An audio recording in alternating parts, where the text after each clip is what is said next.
The standard model of therapy is that you pay for and receive 50 minutes talking.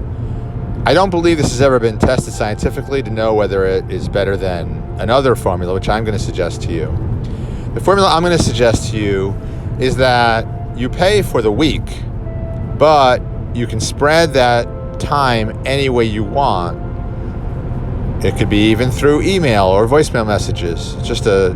You could set it to the 50 minutes, but it's spread out so that in the moment of crisis, you have no hesitation to call, and you can roll over those minutes so that if you eventually want to have a 3-hour session, you've paid for it.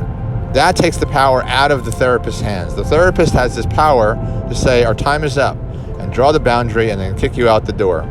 If you want that, that's fine, but I'm suggesting that maybe that's not the best formula for people, especially if they're dealing with issues of abandonment. So let them have the control of the time. Yeah, not the specific 5 minutes that they get. That has to be scheduled. So it's more of a burden of scheduling for the therapist, but then the person has control and can call upon the therapist when they want, and they can bank the minutes. I think that's a wonderful thing. Also, if the therapist happens to want to use a system that isn't recognized by the psychological community, like tarot and I Ching, and maybe even the patient doesn't want to know about that, or isn't open to that, or be disturbed by that, then those readings can be done without the person around and can guide what you say. I also believe there's something, at least for some therapists, in writing an email to the person so that they have something that they can sit with over and over again, and then they can bring into the session and say, I felt good or bad or whatever, when I read, line 12 or whatever it is.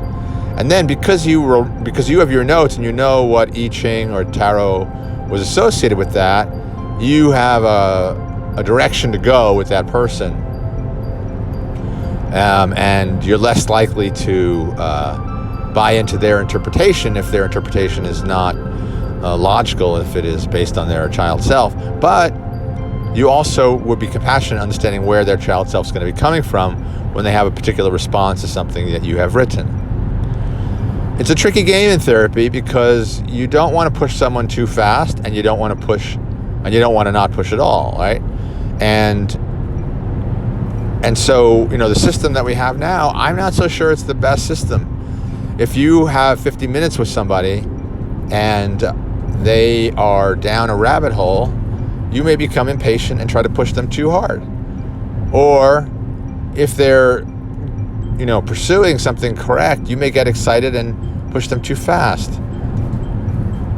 So I think the idea of fracturing the session into smaller bits, or to say, okay, we've got 3 hours saved up, what kind of experience could we have